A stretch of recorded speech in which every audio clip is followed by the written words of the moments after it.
All right, everybody. Welcome to the third episode of Dev and Kyle Start the Apocalypse. He's Dev.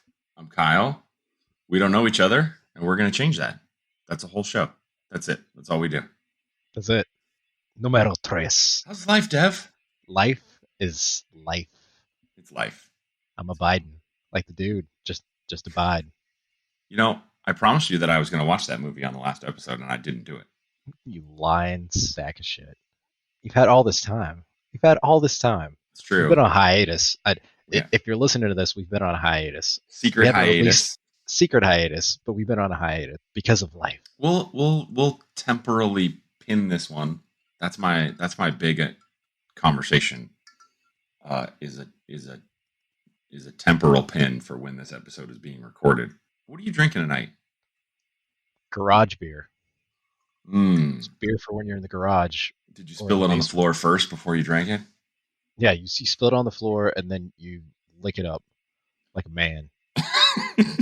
You and that toxic masculinity. Yeah, toxic masculinity and motor oil, which is also toxic. 5W40. Just lick it all up. It's good for you. So I am super excited to read some fan mail to you. More fan mail. We did get more fan mail. Yeah. So even though this is as we discussed, this is a hidden hiatus because we haven't actually launched yet. We've been sharing some of these episodes around, and I got some additional fan mail feedback from friend of the show, Chase Noseworthy. Chase Noseworthy on YouTube. He says, your jokes are good, but your music fucking sucks. Music fucking sucks. I gotta agree. Chase. So thank you for the honesty. That's great honesty. So I said, why don't we change that? So Chase and I got you a little present. Dev, are you ready? A present? Uh-huh. I like presents. We have a theme song. Tonight, my birthday. We have a theme song. You ready? We are legit now. Watch out, Always Sunny podcast. We are coming for you. Hold on to your headphones. Everybody come and catch the show. You want dad jokes, they got plenty of those. So relax and listen on as Dev and Kyle start the apocalypse.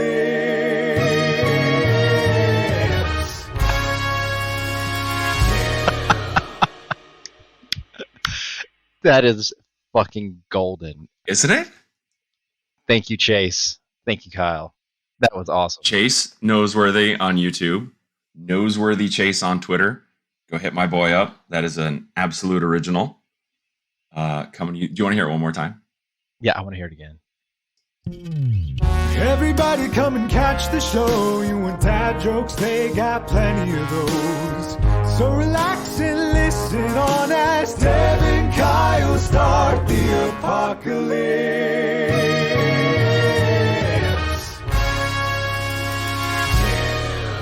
Oh yeah. That is the shit. If you look up the shit in the dictionary, there's a picture of that song. It's a picture of that song. I was gonna say it's an audio file of that song, but I'm like, wait.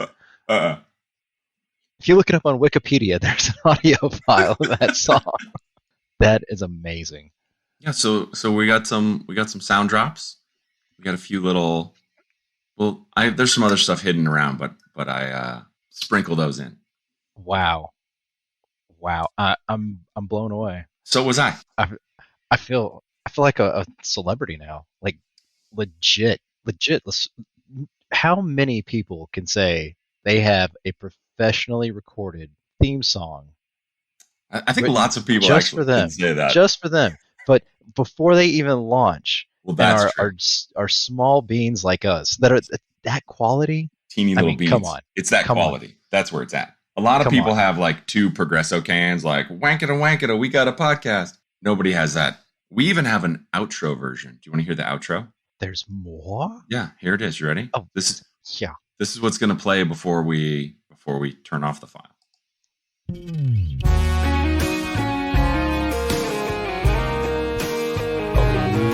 Yeah.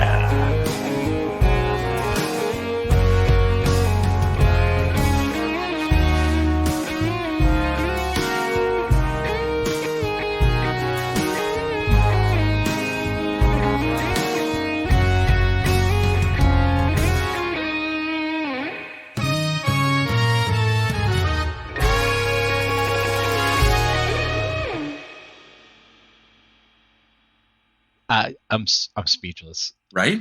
I have no words. that that is so perfectly done. And I do have to let you in on the creative process for this because I wanted to surprise you with it. So I didn't let you hear any of it. So he I'm says, beyond surprised. well, I'll get you something and then we can do like notes and it'll be like really rough. It was essentially that, like the first draft. And it was just blew me out of my chair and I listened to it like 50 times in a row. And he's like, what do you think? And I was like, I think it's great. Just make it like a done. Just be done with it. Yeah, you're done. Perfect. Well, good job. One shot done. You're a sniper. One shot done. Apparently, You're a sniper, Harry. so the rest of the is downhill from there for the rest of the show, and that's how. that's why we did the intro and the outro, because that'll be like bookends. Like it'll be the bread on the disappointment sandwich. I see what you did there. The bread with Chase. The bread. That's right. That's right. Absolutely right. I'm having a Negroni tonight. I'm a big fan of Negronis in the panini. What did you say? A Negroni, my 2 ice balls hanging out. There was so many jokes there. I could have just low hanging fruit. Go for it. I'm restraining myself. I'm trying to do better quality dad jokes. I was completely slammed the night at dinner with the most sarcastic eye roll, ha ha ha, at some funny things. What? Come on. I'm toning it down. I'm being more restrained. I'm waiting for peak performance joke opportunities now. I am not. Just so the listeners know what to expect. If anything, I'm actively attempting to lower the bar. Well, like a recovering alcoholic, I'm still going to be like, oh, I'm going to sneak one in there every once in a while. I had a proud fathering moment. We had the kids out, and then we had tennis rackets and tennis balls, and we were on a tennis court. But saying that we were playing tennis is too liberal of a statement. But tennis rackets and tennis balls were being exchanged. My middle child said to me, "Hey, Dad, tennis is my racket." Oh, and I played. I nearly cried. Did you get down on your knee and present the tennis racket to him, like a knight presenting a sword to a king? Yeah. Like, yeah, I'm passing this on to you, son. My work is done here now. That was a great way to spend a Saturday afternoon. The tennis was fun, but that singular joke, that was where it was. That's what you'll remember. It's not the tennis. I remember doing something. I think we were at a court. Basketball, tennis. I don't remember. Probably tennis because of the joke. I remember the joke. It had to be tennis. It had to be tennis. That'll be how it comes up. But the whole basketball thing will come in just because you'll be senile by the time this becomes a recurring thing. Many people would make the case that I'm half senile now. Mostly my wife. Yeah. I get the same thing. You're 38 and you what? I don't know. In a little segment I like to call How I Avoided Divorce This Week, my wife was baking. You know how the classic casserole that has to go off to a breakfast get together. Yeah. So one of those was baking, and it had been baking since like 6 o'clock in the morning, and it was supposed to be there, and she was going to run the kids to school and then come back. And so it still had another like 30 minutes ready to go in the oven. And I absentmindedly, after this hectic morning, getting everybody in the car, I come back in. Finally, the house is empty. And I reached over and I put my finger above the cancel button on the oven. And I did not, in fact, push it. And I was like, oh, nope. And I walked away from the oven. And that is why I'm still married as of the time of this podcast. Your brain went, don't you fucking think about it. Now, would it have been an accidental, or were you going in for the kill? Like, I'm going to turn this off, like consciously thinking, I'm turning this off now. I mean, it was conscious in the moment, like, oh, the oven's on, I should turn that off. It was not a conscious decision to get murdered. We've talked Well, about the true crime aspect of it. nobody wants to get murdered over a casserole, but people get murdered over casseroles. Very true. I'm just saying.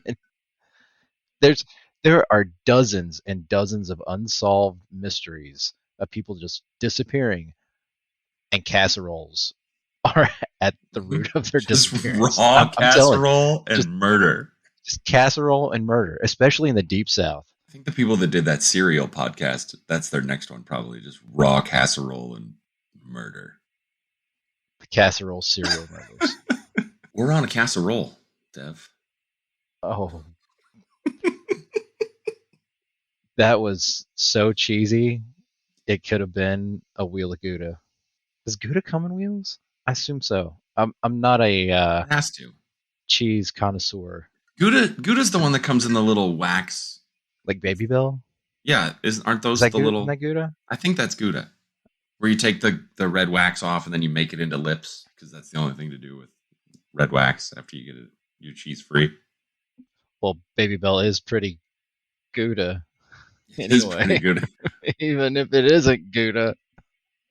Okay, low. I think we just lost a fan. I think we've And we're in negative territory. Is that possible? have Can negative you go into fans. like negative fans? Like, yeah, people are boycotting the podcast Hundreds of now. people just hate listening. Like, no, I do not like what they have to say. I'm gonna call the radio station and get them taken off the internet. Call. We should have a 1-800 number. Do you think so? Do you think that's true? We have an email address. It's devandkylesta@gmail.com. Send us your hate mail if you're hate listening. Send us your fan mail if you can think of any other improvements to the show and can actually improve it the way that Chase did. Yeah. devandkylesta@gmail.com. We might even give you $1. I mean, let's not get crazy. A dollar. Just singular. All right, like one. But yeah, one. Maybe. It's got to be better than what Chase did. And then Better than you what might Chase get did will get you $1. That's true. Maybe. Maybe. Because what Chase did was priceless. Absolutely right. That's priceless. Absolutely right. You can't put a dollar amount on that. But you can put a dollar amount, and it's one singular dollar on anything else that you guys want to give us. I'm just saying. Just a little Chase sound effect. That was very, You like like, I thought it was going to go into a 90s alternative rock song for a second. I was like, just a 311 B-side? yeah, I'm like, okay, whoa. I was like, surprise, we have another song. Sweet. Taking it back to my teenage years, back in middle school. Anger and angst and Jinko jeans. Did you do the Jinko jeans? I did not do the Jinko jeans. Hell, I did the Jinko jeans. I had the biggest pair. They were called the Mammoths, and they were ginormous. I want to say they were like 40-inch openings on each leg. That's huge. Absolutely that. I'm trying to visualize 40 inches. That's more than 40 centimeters. Yeah, by quite a bit. There, Mr. Metrics. I don't. My American brain can't convert that. I think it's like 100 centimeters. If I'm doing the math right in my head. I think it's 100 centimeters for 40 inches. Is that right? I don't know, and as I've established on the show, I refuse to Google it. Now damn you. Every fucking time, I swear.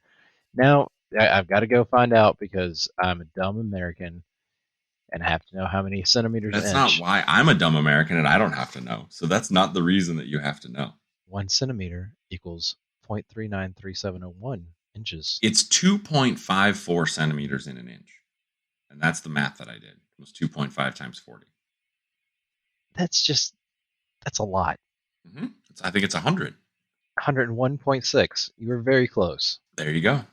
The American government would go, we'll allow it. Especially if it comes to taxes, which we are in tax time. Tax time. Have you filed your taxes? I have not filed my taxes, but we are approaching, to temporarily peg this one, approaching the end of February, which means that it will be time for my wife to start telling me on a daily basis that I should do our taxes because she does not believe in waiting. Have we talked about this? Have we talked about how my wife has saved me from a lifetime of being late? Yes, We talked about we this? have. Okay. I don't know. I don't know if we have on the podcast. Our extensive library Yeah. of episodes. In case you forgot, in case this is your first episode listening to us and you don't in on the jokes, my wife on time for stuff. And that is a knee-jerk reaction to being raised in a family. Did not give a shit about being by like hour. How did you grow up? Did you grow up in a late family or an on-time family or like a do as you do family? It was we're gonna be late, so we're gonna rush and probably still be late anyway, or we're gonna get there right on time. Never early. We were never the early family. Mm-hmm. And that spilled over into my tardiness that is habitual, where I'm usually 5 to 10 minutes late for everything, unless it's a business meeting. For some reason with those, I'm 15 minutes early. Yeah. And I hate it because I'm like, I'm just killing my own personal time here. But then I guess I make up for it by being late for everything else for Establish everyone. dominance, though. Yeah. If you're the first person to a meeting, you just, you've finally gotten here when they're 5 minutes early. It's like, I've been waiting for you. Mm-hmm. Where have you been? I know this is your office. I've had my feet up just to...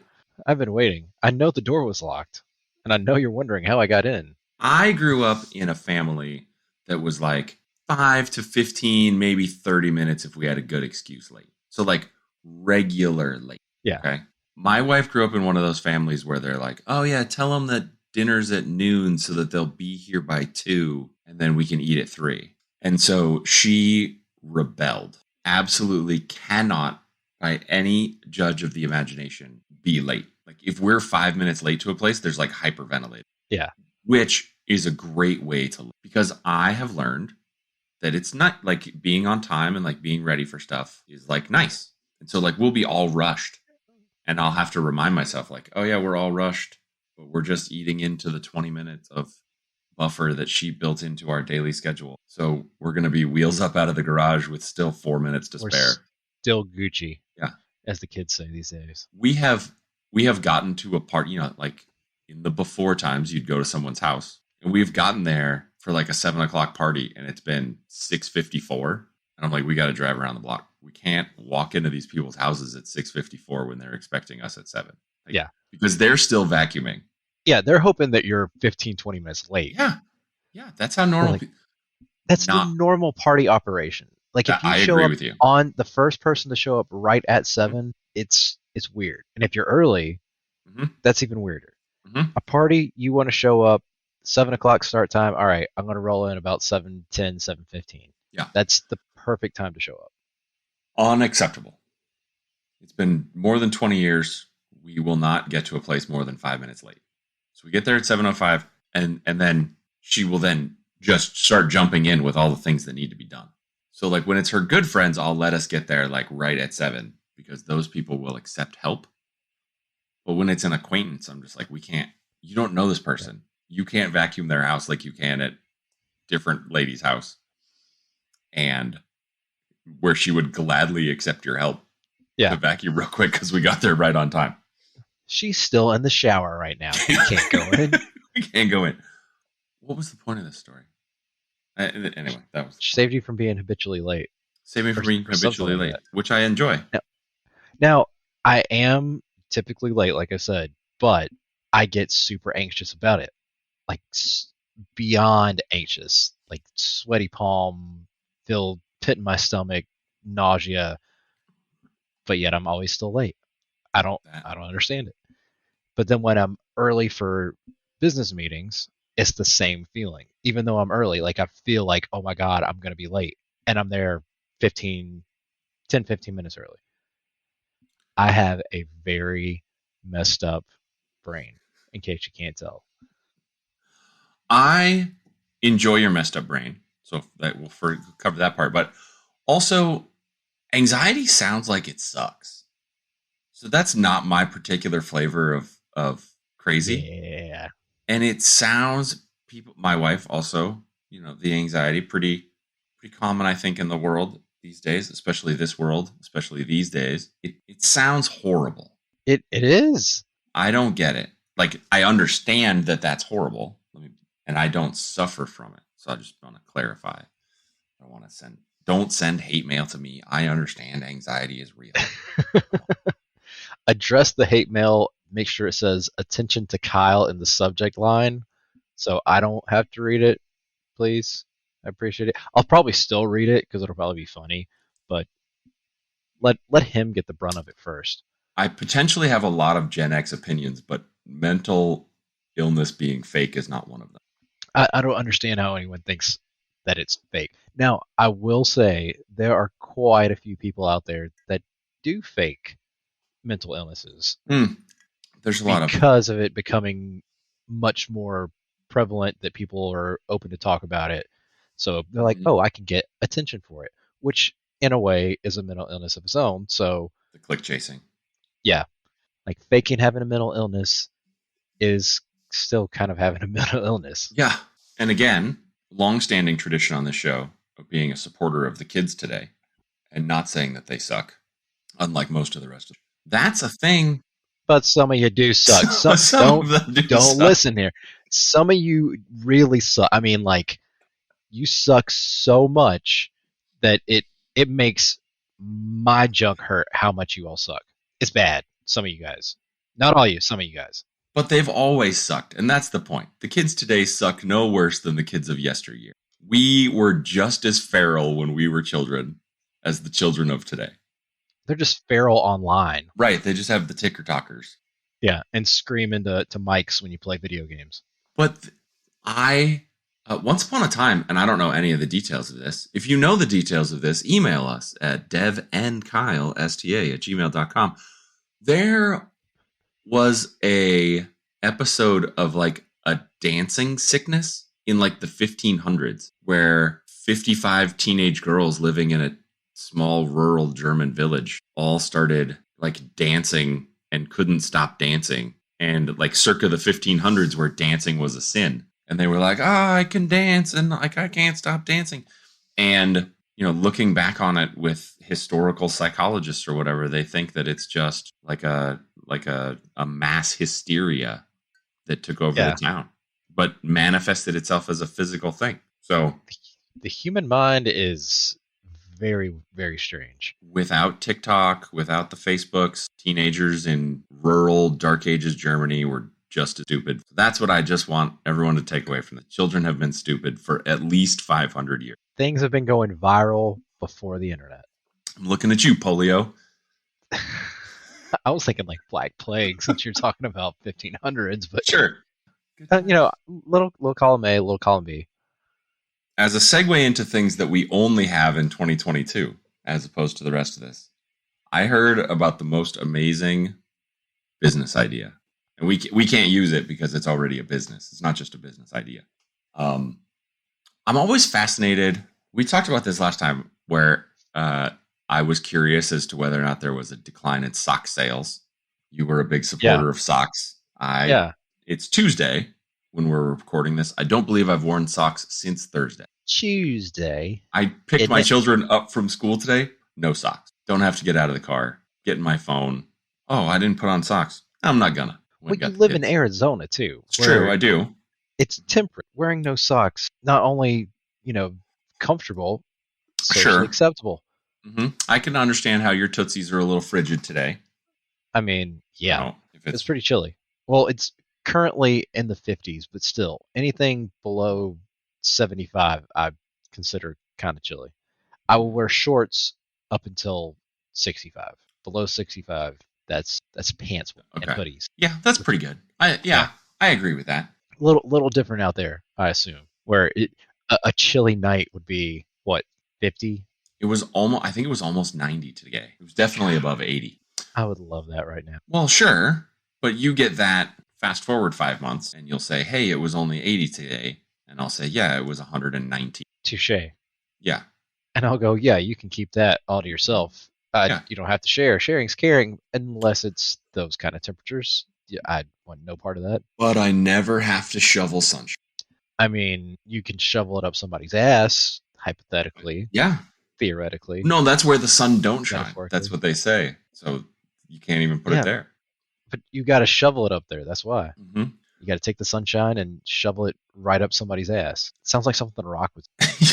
He may have said that at some point. The people's ass. Yeah, I'm gonna shovel this candy ass sunshine right up your jabroni poontang pie having ass. Yeah. So speaking of places where the sun doesn't shine, which is what I was talking about, Maine, the Totally state thought of you were gonna Maine. say Alaska. No, the state of Maine, which is just not even the opposite of Alaska, just the opposite side of. So they've created a weird little economic situation in the state of Maine. They've legalized weed in the state of Maine. Yay, man! Good for them. Good for you, Maine. They have not legalized weed delivery. Come on, Maine. Yeah, come on. So, and what I'm about to say is 100% true. So this is not the joke part. The joke is buried in there, but it's also 100% true. There is a business inside Maine called The Incredibles, and it is a psychic weed location service. What? Yep. You call them and you describe in detail the location and the type of the weed that you lost, and their team of crack psychics will find that weed and return it to you for just a finder's fee that I'm sure in no way resembles the market price of the weed that you lost. That is brilliant. Right? I mean, how can you deny it? Be like, well, he described this. He didn't say I couldn't go and buy more for him and take it to him. This isn't delivery. It's DiGiorno's.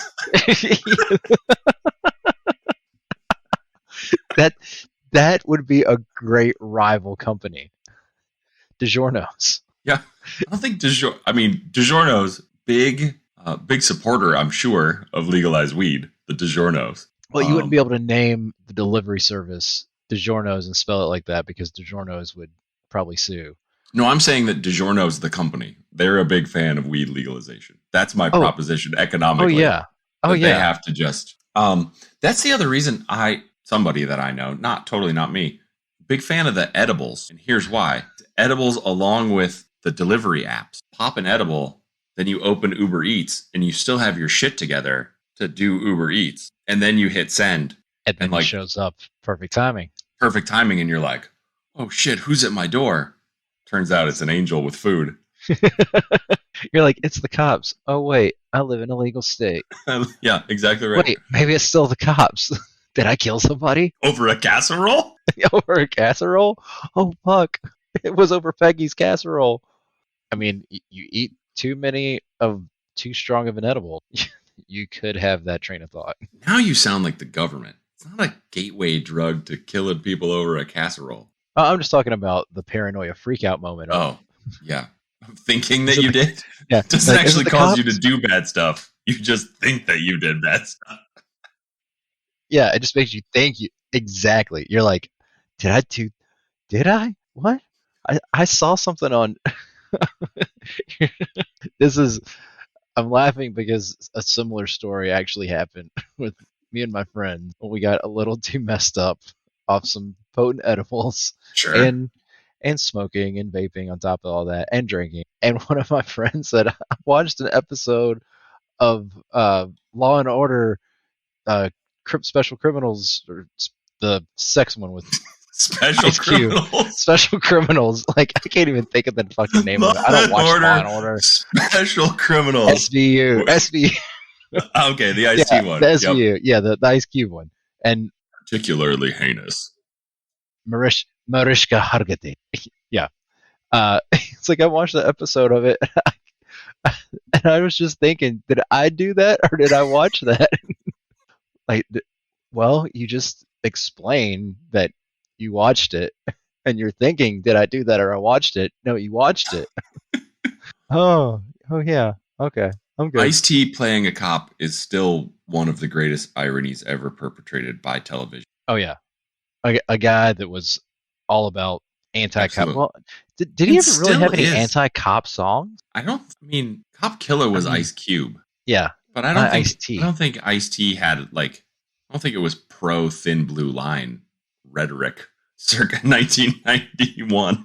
Yeah, but he does seem pretty MAGA now, kind of. Oh no, I don't think. I think he. I'm going to maybe, research that maybe for a not, future I don't know. episode because I don't want to disparage the man, and I'll come back with both barrels if he is. But I don't think that can't be. But I refuse to Google it. Certainly not on the air. Of course, yeah, of course you. If you because- if you know whether or not Ice-T rolls left or right, email us at devandkylesta@gmail.com. That's Dev, the letter N, Kyle, start the apocalypse, STA at he gmail.com. claims that he's neither the left or right. That's also what George Carlin said, so it's a perfectly respectable Saint George Carlin, friend of the show. Friend of the show, George Carlin. Absolutely right. God rest his soul. George Carlin. Mm-hmm. That's what happens. 1,000 monkeys and 1,000 typewriters couldn't get the sound effects to come out any better. And they could not write a show of this caliber. My God, the writers, chef's kiss, the writers of this show. Yeah, just so our audience knows, this is all scripted. This is 100%. This is not a live off the cuff. We're actually reading teleprompters right now. I did want to say your hair looks way better today than it did at the table read. Oh, so thanks. I just wanted to give you a compliment. Yeah, I did nothing with it today. This is all natural. No product. Maybe it's Maybelline. Exactly. I'm like, wait, Maybelline is makeup, not hair product. I couldn't think of a shampoo, Head and Shoulders. I can't even. It's not joke time yet, but I do. Would you like to hear a terrible joke? No, I wouldn't like to hear a terrible. All right, then I won't tell you. joke. I like you. I'll whatever you want. With a joke, you can't be like, do you want to hear a bad joke? No, No, I don't want to hear the bad joke. Yes, I want to hear the bad joke. In mixed company, I'm like, can I tell you a terrible joke? And people say no, and then I don't tell the joke. I have a No, that's a when you go, I'm monochrome going of to tell you self- anyway. That's you already set up a punchline for joke one, which is you want to hear a terrible joke, and whether they say yes or no, you're like, well, good, because I was going to tell you anyway. There's one joke. This one is for the old people. Do you remember? It's going to get dark, kids. Remember? Trigger warning: darkness incoming. The Challenger explosion. I don't remember it, but I know it happened when I was maybe. Did you know that they conclusively determined that the astronauts, the captain, did not have dandruff? And how did they do that? They found his head and shoulders on the beach. Oh. All right, if you skipped ahead, you are lucky. We're back. The dark joke is over. Yeah. That was that was I don't even know where to go from there with that one. I got one. Speaking of space, this is a true story. Those of you who have listened to all of the episodes know that I have been a staunch proponent of me the entire run of this show. There's one thing Kyle loves. It's Kyle loves him some Kyle. 100%. Self-love, I'm all about it. I'm going to reveal something about my, some of the dumb shit I thought as a child. So I live in Arizona. We covered that. Arizona, potentially famously, we don't do the daylight savings time. We don't change our clocks. We don't fuck with that shit. So one thing you do right is that. Right. I love it. So we never did that. Right. So I didn't know what daylight savings time was because no one was ever like, hey, go to bed early or whatever. Like never came up in conversation with people that I spoke with. Right. But then I would hear on the news, daylight savings time is coming. But they also would never explain it because everybody who does daylight savings time knows what you're supposed to do. So I specifically remember thinking as a child, like, what the fuck was daylight savings time must be? And thinking that it was this giant, like, sun collector in space that would then save the daylight and shoot it back at the people who wanted it. Dayman. Because I think I arrived at this because my mother I was like, daylight savings, and she was like, we don't do that. We have enough daylight. And so I remember thinking that this was like a controllable space array that could provide daylight just to the places that needed it. For a smart kid, I sure was dumb. The day man comes in and scoops up all the sunshine and then gives out the daylight to people that want more. Put it in the basket. He's like daylight Santa. He gives all the good people extra daylight, and he takes daylight away from the bad. Leaves them in darkness. He's got that song. Yeah, the Dayman. Yeah. Ah! No, the song from Beetlejuice. Daylight come and the one goes home. He went Right? a totally different comedic route than I was. Where were you going? I was going Always Sunny. Oh, I've never seen that show. You wait, what? Yeah, I know. That's always a record scratch. Yeah, I would that. I mean, I would assume I could be completely off on my judgment here of your taste in comedy and appreciation of quality writing, but Always Sunny is sitcom ever made. I have heard that, and I believe that. It's just, it doesn't have like 32 seasons. It's a lot. On the 15th season currently. They haven't even stopped making it yet? Shit, I don't have time. 15 just ended, sorry. 16 is coming. I don't have time. And they're going through 18. They're only 30-minute episodes, but 30-minute on TV episodes. So if you watch it on Hulu or it might be on Disney Plus since they own FX, it's just like 22, 24 minutes. They're quick. You can bang them out. I've never seen Always Sunny in Philadelphia, but I guarantee you that Disney Plus does not have that shit slotted in under ALW right next to 101 Dalmatians. Let's find out. I mean, it's gotta be Hulu. That's where they shove all their dick jokes. Is Hulu. Well, yeah, this is true. The big mouse owns it all. The big mouse owns everything and segregates. I don't think you can say that. I think if you're a Disney lawyer and you're listening to us, we never said anything about segregation at Disney. That didn't happen. You didn't hear it from us. I don't know what you're talking about. Never happened. I don't want you getting us in trouble with Disney lawyers. I mean, I challenge you. I didn't say that. Don't hold me to it.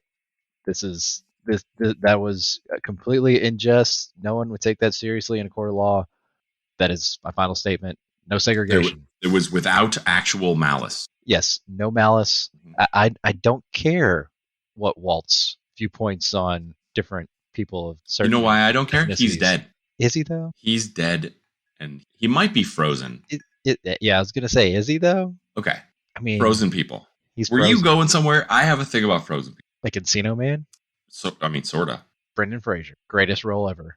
There we go. Link. I don't know, that's not the greatest role ever of Brendan Fraser. It's a great one, but greatest.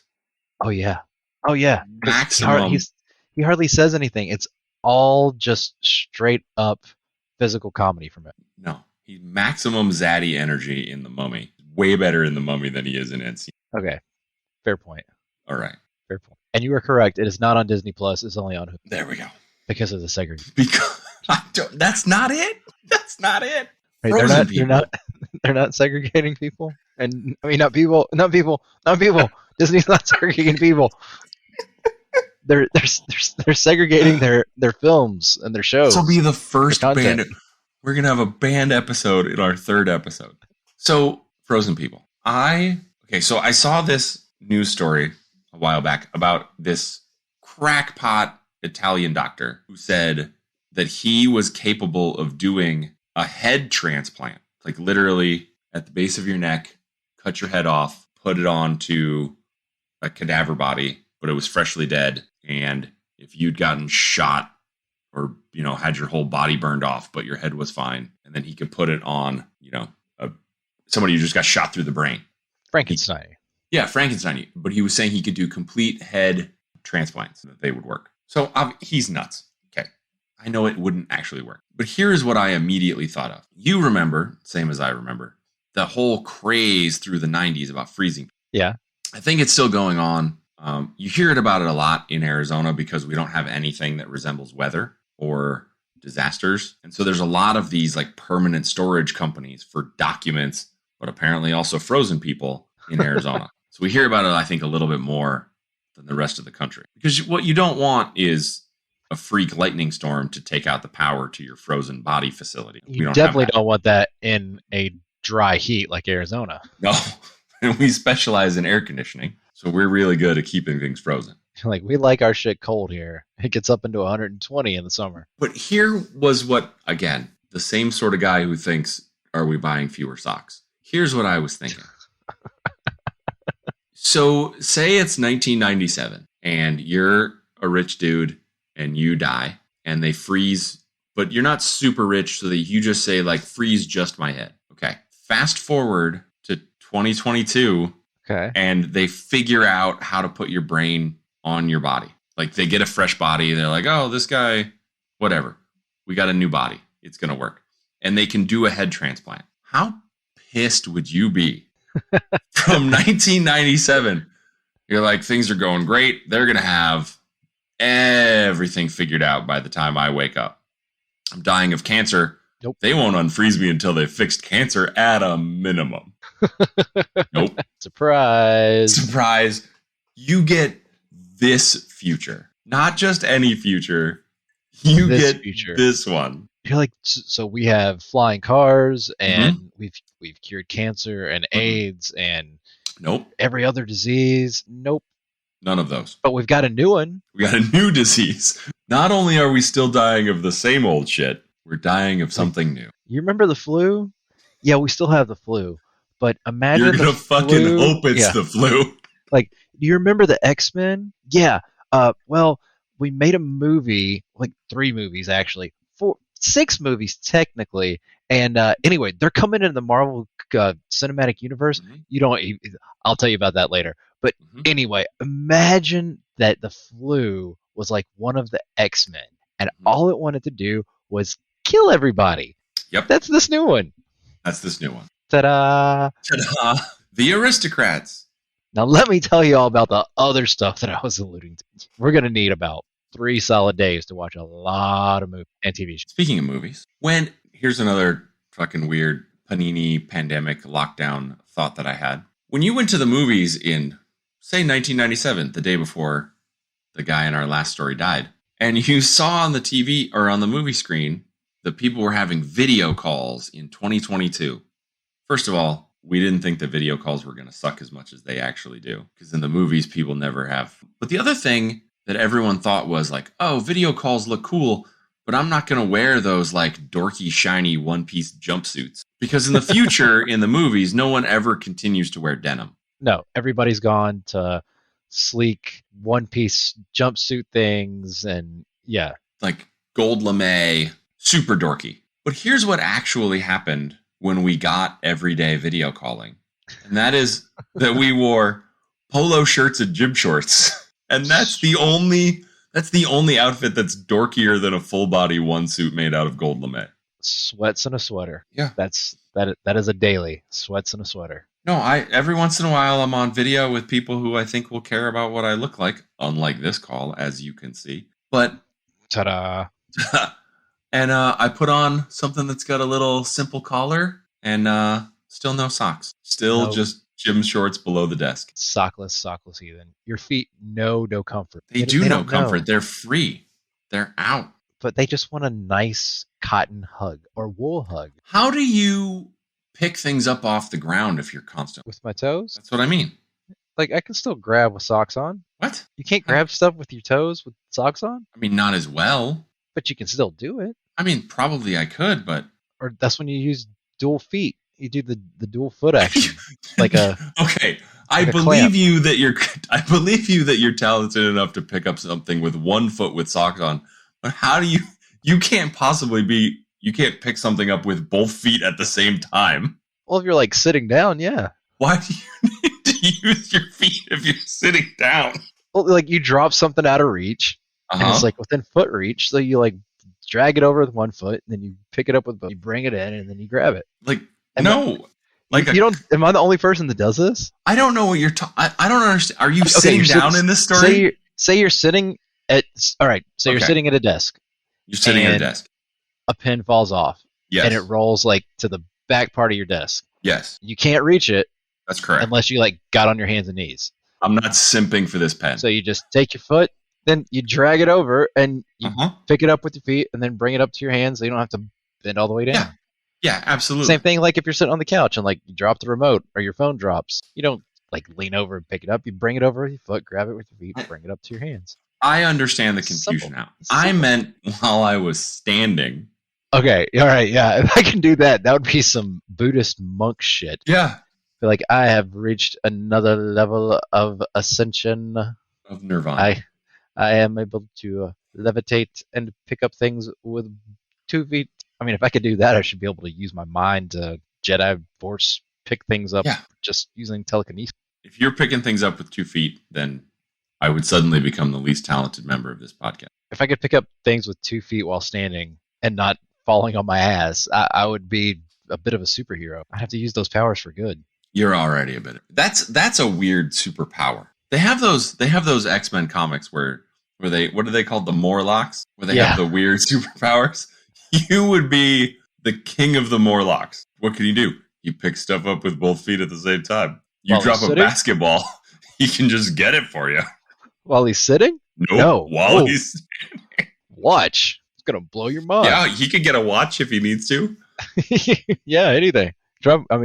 You can literally drop anything that you could pick up with your hands. He can pick them up with both feet at the same time. At the same time, while standing. I gotta see this shit. Go ahead, drop something. Just drop it. I got some soap. There you go. Whoa. Whoa. That's too slippery. You need something with a little grip. There are rules. There are rules. That's true.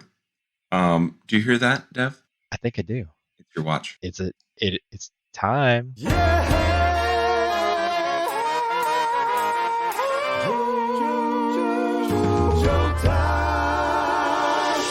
Please laugh. Yay. All right. It's joke time. I had this. I don't know why I thought of this joke yesterday, but it's also one of my favorites. It's a long one, though. I will admit that one in advance. Lengthy jokes are good jokes. We'll see. I mean, we'll see. That's what stand-ups do. Unless it's like Mitch Hedberg, where it's just like... Gone too soon, Mitch Hedberg. Rest in peace. Friend of the show. Friend of the show, Mitch Hedberg. God, I wish. Mitch Hedberg. This joke starts as many jokes start, in a bar.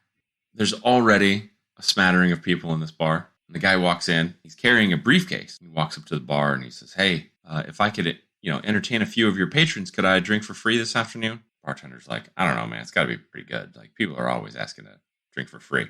"All right, well, I'll open my briefcase, and if a lot of people are impressed, just a couple of..." Yeah, okay. So the guy snaps the locks, opens it up, and inside the briefcase is a little foot-tall guy at a piano. Just starts going full on ragtime. "Hello, my honey. Hello, my baby." He's going crazy.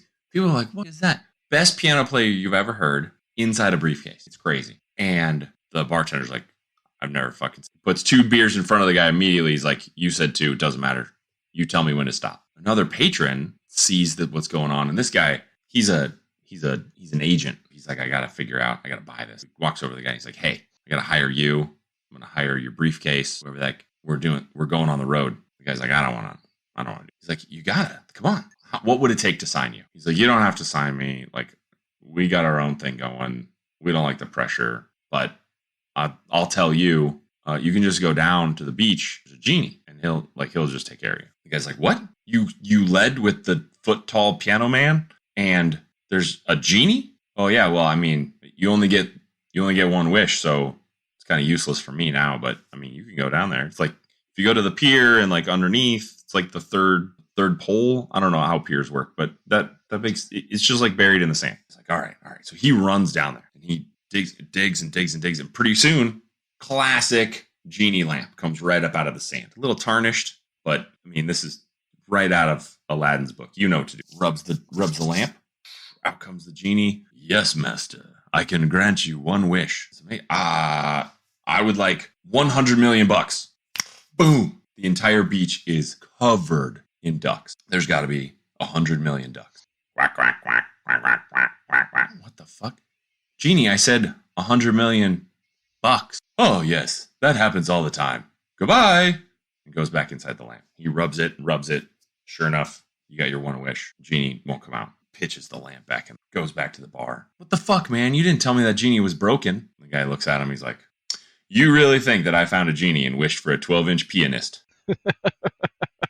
An oldie and a goodie. A classic. I haven't heard that one in a long time. But we were talking about picking things up with your feet. Yeah. Which made me think... Because we're primates, and that's what primates do. A potentially apocryphal story that I heard about former Green Bay Packers quarterback Brett Favre was that he could pick up a baseball with a foot. That he had, freakish toes. That he was an actual Morlock, the way I described that you could be a Morlock. He could pick up a baseball with 1 foot. Now, that might be fake. I don't know. I'm not Googling it. Email me email us at devandkyle@gmail.com. The point of this was for me to bring this back and bring up American football because temporal stickiness being what it is, we are recording this just after Super Bowl national championship of American football. I know you're a big fan. Well, I just want to say, I thought it was the Superb Owl show, and I was highly, highly disappointed that there was not a single owl, and neither team's mascot was an owl. But I did watch a pretty good football game. I think in the history of the Superb Owl, no one has ever had an owl as their closest they've ever had was a raven, I think. You know, the next NFL expansion team should be the Owls. That's true. I did see that, just as an aside, that there was a strong push that the expansion hockey team in Seattle should have been called the Rain City Bitch Pigeon. What? You can Google that. Rain City Bitch. If you've met anybody from Seattle, you know that that's accurate. I'm seeing all of it coming together. Okay. But we were talking about American football. I know, a big fan of the American football. Of America's team. Yeah. Have you ever heard potentially? So I work.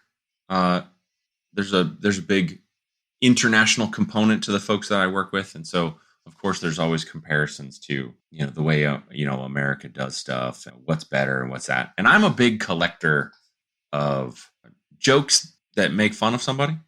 I think we've noticed that. They're the best. And so one of the things that you hear a lot from the international folks is, American football is just rugby for girls. That's what you hear. It's a misogynistic joke, not the greatest, but you do hear some in the toxic masculinity crowd. You hear that statement. I heard a story, which is 150% true. Feel free to Google this. I actually did research for this show.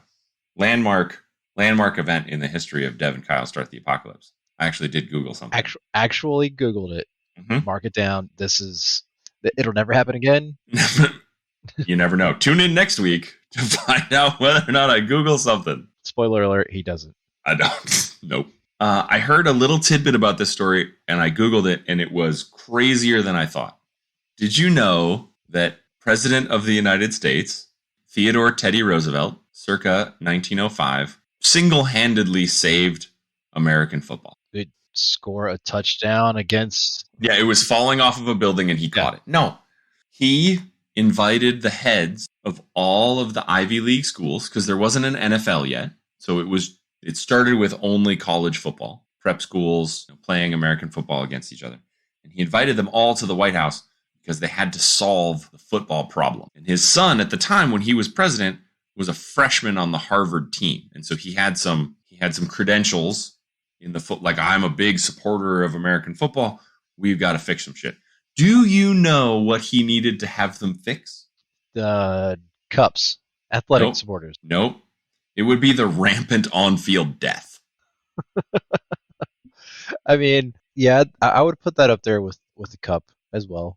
Maybe put that 1A and then cups. Here's the quote from the Chicago Tribune in 1904, in the calendar year of 1904. I don't know how the seasons were broken down, but they still had bowl games and things like that. In the calendar year 1904, as reported in the Chicago Tribune, there were 18 on-field deaths and 159 serious injuries. What? Yep. Wow. 18. So then they were like, wow, this football thing, it sucks. Well, then it was 1905. The next year, again, the Chicago Tribune reporting 1905 as the death harvest, in which an additional 19 players died on the field. Death harvest. And 137 serious injuries. With that small of a sample size, too. Mm-hmm. Yeah, like that's insane. Very few games being played. One specific example, apparently in the Harvard-Yale game, this is that rivalry going back. You get chippy, as you do, even in sports today. They got so chippy in that game. One of the injuries that was called out was after the captain of the Harvard team signaled a fair catch on a punt. For those of you not sports heads, the one team will kick it, the other team has to catch it, and if you put your hand in the air, it's a fair catch. I'm getting this right, Dev. I'm not sure. Yeah, you put your hand in the air. You say, I'm not going to run, so please don't hit me. I'm just going to catch it and stop. It's called a fair catch. So he says, hey, fair catch it.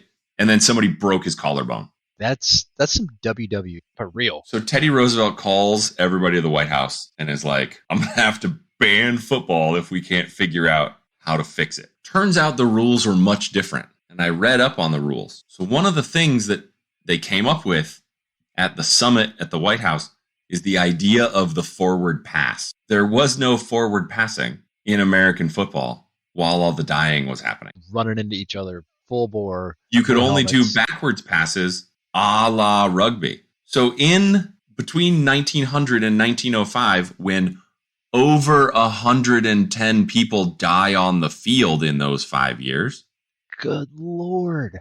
There's the rules of American football are incredibly similar to even what is today's rugby. The scrum, the backwards passing, the getting it on the line. There's a couple of differences. They already had downs, but the downs were very short. It was 3 downs to go 5 yards. So they could do that all with a running game. Yeah. And so it was just nothing but goal line smashing to try and go 5 yards in 3 attempts and just death maul down the field. That's what football was. Just no pads. Each other. No pads, by the way, right? That's the other thing the rugby people say. Oh, you wear pads. Right? So no pads, nothing but scrums over and over and over. People die. Yeah, that's why. That's why we wear pads. Yeah. And helmets. So over the course of 1905 to 1925, they come up with 4 downs for 10 yards instead of 3 downs for 5. They come up with the idea of the forward pass. They come up with the idea of the helmet. Deaths plummet, and American football is allowed to continue. So for any of our Euro listeners who think like, oh, rugby for girls with the pads, when Americans play rugby, people die on the field constantly. In the dozens. So we changed the rules so it wouldn't be actual gladiatorial events. Yeah, if we play the game that we play without the pads, it is a basic death row. Yep. Somebody gonna die. I'm just happy that I told you something about football that you didn't know. I had no clue. I thought there was an average of maybe 1 or 2 deaths every 3 years, and usually it was from practice, overheating, and during training camps or something like that. I can't think of anybody that I've heard of that's died in a game. Right. Yeah. They get erased from the history book. Speaking of people that you've heard of, there wasn't a lot to this one, but so Pop Warner, for those outside the United States listening to this show, Pop Warner, popular kids football camp in the United States. Pop Warner was a person. Did you know that? Yeah. Yeah. Apparently a very famous coach. I didn't know this. Yeah. I did know that. He is famous for the trick play. I didn't know that. Yeah. Yeah. I liked that was fun to find out. He would apparently read the rule book, which appeals to the pedantic in me. And he was the first person to figure out that the rule book did not say that you couldn't leave the field and then come back onto it. Yep. So one of the ways he had his team win after they invented the forward pass was the guy just left the field, ran down the sidelines behind the benches, then came back out on the field, and they threw him a pass and won the game. And then they changed the rule. The other team ran out. You can't do that. You can't fucking do that. I read the rule book. I certainly can. God damn it, Pop. Change the rules. I'm sure that's what got said. So you can't do that anymore. That's why there's rule books. So people can actually read them, interpret it, and go, all right, I found a loophole. I mean, it happens in our government all the time, especially that's what lawyers are for. Our tax system. Yeah. Oh, my God. Taxes. Yeah. Gotta love it. You think that in the best country in the world, they could tell us how much we owe before we make our first attempt at paying them. They already know. That's the thing. They already know. And they go, all right, we want you to fill out all this form work that we should be doing anyway, and then send it in to us so we can double check to make sure that you got the same thing that we got. And then we're going to go over it again, and we might come out and audit you and go through everything in a fine-tooth comb and then go, you know what? We found some stuff. Pay us. How much should I pay you? I know, but I'm not going to tell you. How about $100? Nope. It's $114. Now you owe us $6,000. That's how it goes. Congratulations. Yeah, I mean, basically, like that. I pay my taxes. They come out automatically when I go to a store and I pay for something. The tax is charged. I'm paying my tax there. I get things sent to me for paying taxes on my home and my car that are recurring taxes. Why do I need to fill out my tax again? Like, shouldn't you all be on top of it well enough? Like, you're supposed to be budgeting this and Greatest balancing country in it the world. and spending it Greatest country properly in the world. and That's knowing why. where it's going. Oh wait, you obviously don't know that if you don't even know. Greatest country in the world. They should be sending me and you and all other tax-paying citizens a form that says, here's everything, review it. If you find any discrepancy, then here, fill out this form and send it back in. And then we will review it and we'll refund anything. They should send me a thank you. That's what they should send me. Just a little like, hey, you did it. Good job. You paid taxes. Most people who make more than you don't. Yeah, exactly. Yeah. Makes me feel bad. I'm sleepy, but I don't want to have another cup of coffee. Yeah, it's past cup of coffee time for me. It's 2:00 on the East Coast over here, and I'm a night owl. I keep you up. I keep you up late. I stay up late. This is my routine. I get chastised for it all the time. I have insomnia, but I'm also a bit of a sleep. Like I can function completely fine on 4 to 5 hours. That's impressive. It's gonna end up early grave for me because of it. I'm sure. Like I'm sure it's not doing anything for my health, but I don't see any repercussions yet.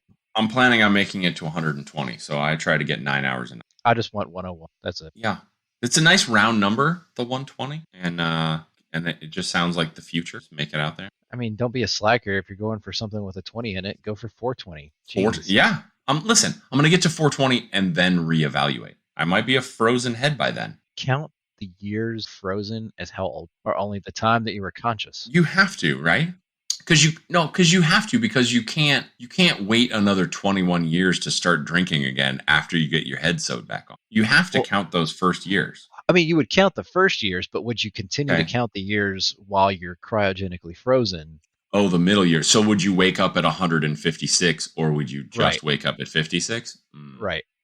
I think that's why we have future lawyers. Yeah. I mean, it would matter from a legal standpoint for how old you are. And if there's any kind of legislation that's passed that prohibits people of a certain age from doing things, like if they say, all right, once you hit 100 years old, you're no longer allowed to drive a car, but it's like, all right, I'm 56, I'm in perfect health, I've just been cryogenically unfrozen, and I identify as a 56-year-old. I have all the characteristics of a 56-year-old, but I'm 156 because that's what it says on my license here, but I'm not allowed to drive. I'm, as a big fan of high scores, I'm in favor of them choosing that all the frozen years count. I think I'd want it to count too, just for, or maybe I guess that kind of high score. Parenthetically, like in the little box that says age, I would get to write 56 parentheses 156. Yeah, so that I can like have that. Both double dipping. I like that. But then there would be people that'd be like, I don't want to report that. I don't want people. I was like, would you have a chip or some kind of ID? You'd be able to tell. Nobody would not know that you. First of all, it would be that giant scar that runs around the base of your neck, where everyone could just see you, that you were a frozen head. Well, what if they've gone and advanced far enough? See, here we go doing the same thing like people in 97 about now. 40 years from now, what if cosmetic surgery has advanced to where it's like a Ken doll down there? You wouldn't know. Just a Ken doll, just smooth, and it just keeps going, neck down, just like this, just smooth. You can't even see collarbone or those muscles where your vocal cords are. I don't know why this just popped into my head, and I don't actually know what it's from. Call out to the audience. There was a sci-fi show where they grew cloned people, and I have no idea what the show was called, and I have a feeling it was a failure of a show. But the only thing I remember about the show is that they grew the cloned people using like a matrix thing, but it was in their neck, right? So instead of a matrix brain clamp, they like grew the clones by connecting it. And so if you were a clone, the real humans would derisively call you a nipple neck because they had this like birthmark on their neck. That's what I thought of when you just said like Ken doll from the neck down. That sounds like the most generic, crappy late 90s writing. Absolutely. Neck. The 90s were fucking wild, man. They were. Listen, it's been an episode, and I think it's time to have Chase play us out. The first time. For the first time. The first time of actually playing us out. Yeah, here it comes. Chase Noseworthy on YouTube, at Noseworthy Chase on Twitter. Check them out. Show them some love. Give them lots of love. Good night, Cleveland. Yeah.